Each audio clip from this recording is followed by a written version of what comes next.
میرے عزیزوں، حضرت ابن عمر رضی اللہ تعالیٰ عنہ نبی کریم صلی اللہ علیہ وآلہ وسلم کا ارشاد نقل کیا ہے کہ میری امت میں ہر وقت 500 برگزیدہ بندے اور 40 ابدال رہتے ہیں۔ جب کوئی شخص ان میں سے مر جاتا ہے تو فوراً دوسرا اس کی جگہ لے لیتا ہے۔ صحابہ نے عرض کیا ان لوگوں کے خصوصی اعمال کیا ہے؟ تو آپ صلی اللہ علیہ وآلہ وسلم نے ارشاد فرمایا کہ ظلم کرنے والوں سے درگزر کرتے ہیں اور برائی کا معاملہ کرنے والوں سے بھی احسان کا برتاؤ کرتے ہیں، اور اللہ کے عطا کیے ہوئے رزق میں لوگوں کے ساتھ ہمدردی کا برتاؤ کرتے ہیں۔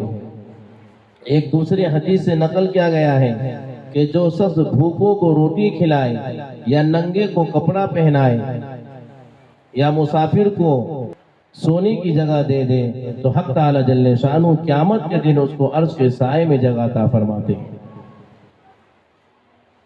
اس کے بعد حضور صلی اللہ علیہ وآلہ وسلم نے روزہ افطار کرانے کی فضیلت ارشاد فرمائی۔ ایک اور روایت میں آیا ہے کہ جو شخص حلال کمائی سے رمضان میں روزہ افطار کرائے اس پر رمضان کے راتوں میں فرشتے رحمت بھیجتے ہیں، اور شب قدر میں جبریل علیہ السلام اس سے مصافحہ کرتے ہیں، اور جس سے حضرت جبریل مصافحہ کرتے ہیں اس کی نشانی یہ ہے کہ اس کے دل میں ایک عجیب سی کیفیت پیدا ہوتی ہے اور آنکھوں سے آنسو بہتے ہیں۔ ایک مشہور محدث ہیں، روزانہ 50 آدمیوں کے روزہ افطار کرانے کا اہتمام کیا کرتے تھے، اس میں لوگوں کے ساتھ ہمدردی کا برتاؤ کرتے ہیں۔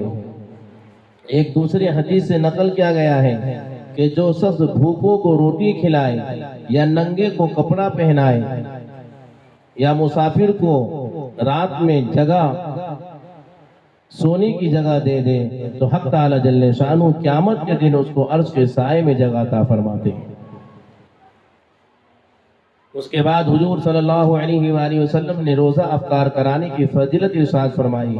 ایک اور روایت میں آیا ہے کہ جو شخص حلال کمائی سے رمضان میں روزہ افطار کرائے اس پر رمضان کے راتوں میں فرشتے رحمت بھیجتے ہیں، اور شب قدر میں جبریل علیہ السلام اس سے مصافحہ کرتے ہیں، اور جس سے حضرت جبریل مصافحہ کرتے ہیں اس کی نشانی یہ ہے کہ اس کے دل میں ایک عجیب سی کیفیت پیدا ہوتی ہے اور آنکھوں سے آنسو بہتے ہیں۔ ایک مشہور محدث ہیں، روزانہ 50 آدمیوں کے روزہ افطار کرانے کا اہتمام کیا کرتے تھے۔ افطار کی فضیلت ارشاد فرمانے کے بعد فرمایا اس ماہ کا اول حصہ رحمت ہے، یعنی حق تعالی جل شانہ کا انعام متوجہ ہوتا ہے، اور یہ رحمت عام مسلمانوں کے لیے ہوتی ہے۔ اس کے بعد جو لوگ اس کا شکر ادا کرتے ہیں ان کے لیے اس رحمت میں اضافہ ہو جاتا ہے۔ لئن شکرتم لازیدنکم، اور اس کے بیچ کا حصہ مغفرت شروع ہو جاتی ہے، اس لیے کہ روزوں کا کچھ حصہ گزر چکا ہے، اس کا انعام اور اکرام مغفرت کے ساتھ شروع ہو جاتا ہے، اور آخری حصہ تو بالکل جہنم سے خلاصی اور آزادی ہے۔ اور بھی بہت سی روایت میں رمضان کے ختم پر جہنم کے آگ سے بری ہونے کا پروانہ اور بشارتیں وارد ہوئی ہیں۔ رمضان کے 3 حصے کیے گئے ہیں جیسا کہ مضمون سے معلوم ہوا، اور بندہ ناچیز کے خیال میں 3 حصے رحمت اور مغفرت اور آگ سے خلاصی کے درمیان میں فرق یہ ہے کہ آدمی 3 طرح کے ہیں۔ ایک وہ لوگ جن کے اوپر گناہوں کا بوجھ نہیں، ان کے لیے تو شروع ہی سے رحمت ہی رحمت ہے، انعام کی بارش ہو جاتی ہے۔ دوسرے وہ لوگ جو معمولی گنہگار ہیں، ان کے لیے کچھ حصہ روزہ رکھنے کے بعد ان روزوں کی برکت اور بدلے میں مغفرت اور گناہوں کی معافی ہوتی ہے۔ تیسرے وہ جو زیادہ گنہگار ہیں، ان کے لیے زیادہ حصہ روزہ رکھنے کے بعد جہنم سے خلاصی ہوتی ہے۔ اور جن لوگوں کے لیے شروع ہی سے رحمت ہی رحمت ہے، ان کے گناہ بخشائے تھے، ان کا تو پوچھنا ہی کیا، ان کے لیے اللہ کی طرف سے خزانوں اور رحمتوں کی بارش ہوتی ہے۔ اس کے بعد حضور صلی اللہ علیہ وآلہ وسلم نے ایک اور چیز کی طرف جو ہے ہمیں دھیان دلایا، وہ یہ کہ آقا لوگ اپنے ملازم پر، اپنے خادموں پر اس مہینے میں کچھ بوجھ کو ہلکا کر دے، اس لیے کہ آخر وہ بھی روزے دار ہیں، کام کی زیادتی سے ان کے روزوں میں تکلیف نہ ہو۔ البتہ اگر کام زیادہ ہو تو اس میں کوئی حرج نہیں ہے۔ رمضان کے لیے 1-2 آدمی کام کے لیے بڑھا لے، مگر ملازم اگر روزے دار نہ ہو تو اس کے لیے رمضان بے رمضان برابر ہیں۔ اس ظلم و بے غیرتی کا تو ذکر، روزے دار ملازموں سے کام لے لے اور نماز روزہ کی وجہ سے اگر تعمیل میں کچھ کوتاہی ہو تو اس کو ڈانٹتا ہے، برستا ہے اور اس پہ غصہ ہوتا ہے۔ وَسَيَعْلَمَ الَّذِينَ ظَلَمُوا أَيَّ مُنْقَلَبٍ يَنْقَلِبُونَ، ان قریب ظالم لوگوں کو معلوم ہو جائے گا کہ وہ کیسی مصیبت کی جگہ لوٹ کر جائیں گے۔ مراد اس سے جہنم ہے۔ اس کے بعد نبی کریم صلی اللہ علیہ وآلہ وسلم نے رمضان المبارک میں 4 چیزوں کی کثرت کا حکم فرمایا۔ اول یہ کہ کلمہ شہادت، احادیث میں اس کو افضل الذکر ارشاد فرمایا ہے۔ مشکات کی روایت میں ہے، ابو سعید خدری رضی اللہ تعالیٰ عنہ سے نقل کیا گیا ہے، قد موسیٰ علی نبینا علیہ السلام ایک مرتبہ اللہ جل جلالہ کی بارگاہ میں عرض کیا، یا اللہ تو مجھے کوئی ایسا عمل بتا دے، دعائیں بتلا دے کہ اس کے ساتھ میں تجھے یاد کیا کروں، دعا کیا کروں۔ وہاں سے جواب آیا لا الہ الا اللہ۔ ارشاد ہوا، حضرت موسیٰ علیہ نبینا علیہ السلام نے عرض کیا، یہ کلمہ تو تیرے سارے ہی بندے کہتے ہیں، میں تو کوئی دعا یا ذکر مخصوص چاہتا ہوں۔ وہاں سے ارشاد ہوا، اے موسیٰ اگر 7 آسمان اور ان کے آباد کرنے والے میرے سوا یعنی فرشتے اور 7 زمین ایک پلڑے میں رکھ دیا جائے اور دوسرے میں کلمہ طیبہ رکھ دیا جائے تو کلمہ طیبہ جھک جائے گا۔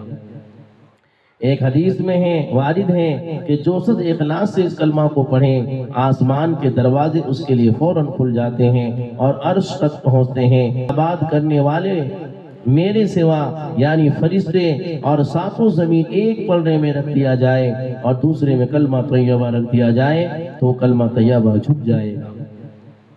ایک حدیث میں ہے، وارد ہے کہ جو شخص اخلاص سے اس کلمہ کو پڑھیں، آسمان کے دروازے اس کے لیے فوراً کھل جاتے ہیں اور عرش تک پہنچتے ہیں۔ کسی قسم کی روک نہیں ہوتی بشرطیہ کہنے والا کوئی بڑے گناہوں سے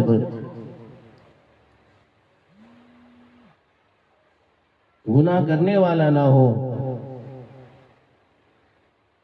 اسی طرح اور بہت ساری چیزیں ہیں جس کو کثرت سے مرحوم فرماتے ہیں۔ دنیا میں غور کرنے سے معلوم ہوتا ہے کہ جو چیز جس قدر ضرورت کی ہوتی ہے اتنی ہی عام ہوتی ہے۔ مثلا پانی ہے کہ عام ضرورت کی چیز ہے، حق تعالی جل شانہ کی بے پایہ رحمت نے اس کو کس قدر عام کر رکھا ہے۔ اسی طرح کلمہ طیبہ افضل الذکر ہے۔ متعدد احادیث سے اس کی تمام اذکار پر فضیلت معلوم ہوتی ہے۔ اس کو سب سے عام کر رکھا ہے کہ کوئی محروم نہ رہے، پھر بھی اگر کوئی محروم رہے تو اس کی بدبختی اور اسی کی بدنصیبی ہے۔ بہت سی احادیث میں اس کی فضیلت وارد ہوئی جن کو مختصر کیا جاتا ہے۔ دوسری چیز جس کی کثرت کرنے کو حدیث بالا میں ارشاد فرمایا گیا وہ استغفار ہے۔ احادیث میں استغفار کی بھی بہت ہی فضیلت وارد ہوئی۔ ایک اور حدیث میں وارد ہوا کہ جو شخص استغفار کی کثرت رکھتا ہے حق تعالی جل شانہ ہر تنگی میں اس کے لیے راستہ نکال دیتے ہیں اور ہر غم سے نجات نصیب فرما دیتے ہیں اور ایسی طرح روزی پہنچاتے ہیں کہ اس کو گمان بھی نہیں ہوتا۔ ایک اور حدیث میں آیا ہے کہ آدمی گناہ گار تو ہوتا ہی ہے، بہترین گنہگار وہ ہے جو توبہ کرتا ہے۔ ایک حدیث قریب آنے والی ہے کہ جب آدمی گناہ کرتا ہے تو اس کے دل میں ایک سیاہ نقطہ اس کے دل پر لگ جاتا ہے، اگر توبہ کرتا ہے تو وہ دھل جاتا ہے ورنہ باقی رہتا ہے۔ اس کے بعد حضور صلی اللہ علیہ وآلہ وسلم نے 2 چیز کے مانگنے کا ہمیں حکم دیا جن کے بغیر چارہ ہی نہیں۔ نمبر 1 جنت کا حصول یعنی جنت الفردوس اللہ سے خوب مانگے، اور دوزخ سے جو یعنی جہنم سے اللہ سے پناہ مانگتے رہیں۔ ابو ہریرہ رضی اللہ تعالیٰ عنہ حضور اکرم صلی اللہ علیہ وآلہ وسلم سے نقل کیا ہے کہ میری امت کو رمضان شریف کے بارے میں اللہ تبارک و تعالیٰ نے 5 چیزیں مخصوص طور پر دی گئی ہیں جو پہلی امتوں کو نہیں ملی۔ ایک یہ ہے کہ ان کے منہ کی بدبو اللہ کے نزدیک مشک سے زیادہ پسندیدہ ہے۔ دوسرا یہ کہ ان کے لیے دریا کی مچھلیاں تک دعائیں کرتی ہیں اور افطار کے وقت تک کرتی رہتی ہیں۔ نمبر 3 جنت ہر روز ان کے لیے سجائی جاتی ہے۔ پھر حق تعالی جل شانہ فرماتے ہیں قریب ہے کہ میرے نیک بندے دنیا کی تکلیفوں کو، جھمیلوں کو، مشقتوں کو چھوڑ کر تیرے طرف آئیں۔ نمبر 4، اس میں شر شیاطین قید کر دیے جاتے ہیں کہ وہ رمضان میں ان برائیوں کی طرف نہیں پہنچ سکتے جن کی طرف غیر رمضان میں پہنچے جا سکتے ہیں۔ رمضان کی آخری رات میں روزے داروں کے لیے مغفرت کی جاتی ہے۔ صحابہ نے عرض کیا کہ یہ شب مغفرت ہیں یا شب قدر ہیں؟ فرمایا نہیں بلکہ دستور یہ ہے کہ مزدور کا کام ختم ہونے کے وقت مزدوری دے دی جاتی ہے۔ نبی کریم صلی اللہ علیہ وآلہ وسلم نے اس حدیث پاک میں 5 خصوصیتیں ارشاد فرمائی جو اس امت کے لیے حق تعالی جل شانہ کی طرف سے بہت بڑا انعام ہے۔ اللہ ہم سب کو اس رمضان کی قدر اور رمضان میں زیادہ سے زیادہ عبادت کرنے کی